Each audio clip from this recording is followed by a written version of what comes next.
Okay, so we have people who comment and say, your poor daughter, or she doesn't like to wear the hijab and stuff like this. So, with that being said, do you like to wear hijab? Yes. Yeah? Do I force you to wear your hijab? No. Didn't you start wearing the hijab before I did? You did, right? Yes. Do you have kid ones? You have little girl hijabs? So you don't only use mine, right? No. Wow, that's amazing. So you really don't hate wearing it, do you? No. Do I give you the choice whether you want to wear it or not? I tell you can wear it or you don't have to wear it. It's your choice. Wow, that's amazing. What brought me to Islam is me trying to convince someone else to become a Christian. So we see how that turned out. So I was living in Hollywood at the time, and I was a production manager for like TV and film, music videos, this and that. And I was very Christian, and I was like teaching Sunday school, all this. And there was a colleague of mine that worked on this HBO show with me, and he was Muslim. And I was trying to convince him that he should come to church with me so he could, see the truth, of course. And he was like, thank you, but I'm not at all interested in that. And I said, well, who cares? It's like, you're not signing a contract for life. Like, just come to church one time. It's like an hour on a Sunday. Like, it's not going to kill you. If you don't like it, don't go back. And he was like, yeah, no, I'm not going to do that. Hey, bro, you be fasting today? I fast all the time, bro. It's Ramadan. I'm ready to die, bro. Oh, man. You fast 14 hours? No, over. Overtime. Overtime. You break it with dates and water? Oh, and milk. Sunnah style. Sooner the better. Sooner or later. So you a Muslim Sunni? No, I'm a Muslim. Muslim. You still banging though? Oh, all the day. Oh, alhamdulillah. Alhamdulillah. You guys completely missed the reason she posted that. And you guys are proving her point. She was proving a point about the double standards on this app with Muslims. A guy had posted this same exact thing and he was getting praised for it. And now a girl posts it and she's getting bashed for it.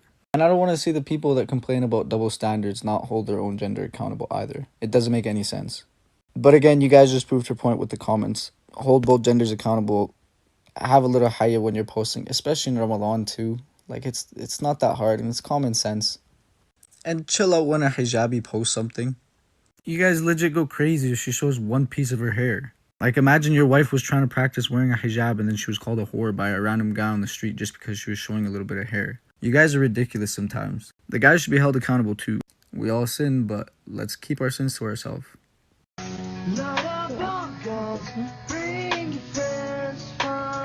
So I'm honestly not in the mood to make TikToks recently, but the responses to this video just astonished me. 20,000 comments, most of them are angry white people, which actually show that these people do not have perception that people with different beliefs live on the same planet. To Muslims, shaving the newborn head on the 7th day is a sunnah according to our Prophet, meaning it's a practice that our Prophet used to do. But if you're angry for shaving the newborn head, what are your thoughts on this? Where's the money, Lebowski? You want that money, Lebowski? Bunny says you're good for it. Where's the fucking money, shithead? It's down there somewhere. Let me take another look. Aside from the sarcastic video, this was baptism that's practiced by some Orthodox Christians. Have respect for other people's beliefs. It's easy. Okay. Why'd you have to bring that up? The native Somali people live in the East African land of Somalia, an area almost entirely Muslim. However, the Somali are an ancient people. So what were they like before the spread of Islam? Well, we know that they had their own complex belief system, a religion, in which they believed in one major god referred to as Wak or Ebe, and numerous less powerful deities underneath him. Now, the ancient Egyptians referred to a coastal area called the Land of Punt, which is believed to be modern-day Somalia. And according to the ancient Egyptians, the people of Punt lived in houses on stilts, perhaps as a defense against rising water levels. The Somalis also had their own mythologies, one of which spoke of an evil giant that spread fear across the land. If no one invests in you, invest in yourself. If no one believes in you, believe in yourself. Even if you don't see the results right away, keep showing up until you do see the results. even if you don't see the results for a very, very long time. Keep showing up.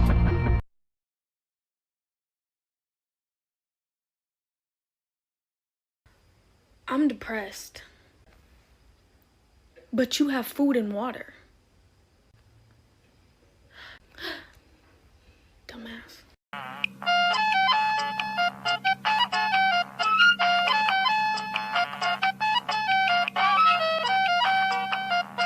It's morning, everyone. Today's the day. The sun is shining, the tank is clean, and we are getting out of the tank is clean.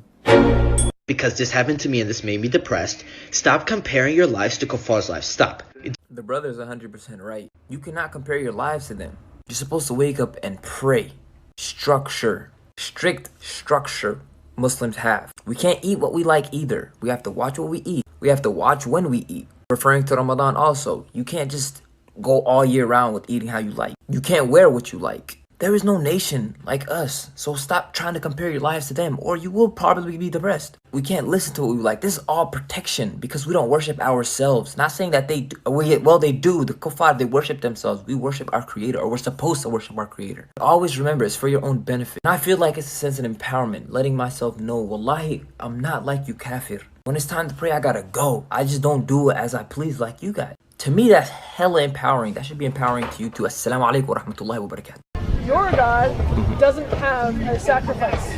Okay, You just great. ask him for forgiveness, so therefore he just forgives you, and so it's an unjustified forgiveness. Wow, you really believe that? Let's say this gentleman comes to my store and he steals something from my store. He comes to me and he asks for forgiveness. Okay. And I tell him no. Blood has to be paid for your sin.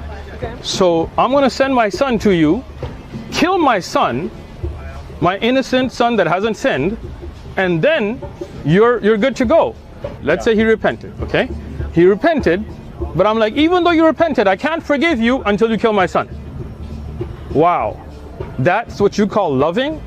That's what you call just? My God, my Allah is so loving and so merciful that even without killing an innocent person, he can forgive your sin. How's that for merciful and loving? The ban of the hijab in France comes down to two things: Islamophobia and the extreme right's need to regulate a woman's body and what they can and cannot wear. And they justify it all with secularism and pat themselves on the back thinking they saved oppressed women. Here are 7 types of men that you should not marry.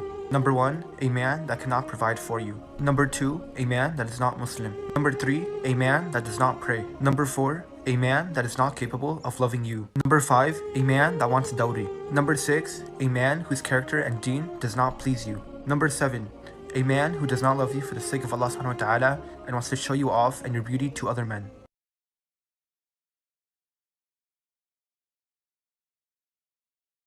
بسم الله الرحمن الرحيم ألف لام را تلك آيات الكتاب وقرآن مبين ربما يود الذين كفروا لو كانوا مسلمين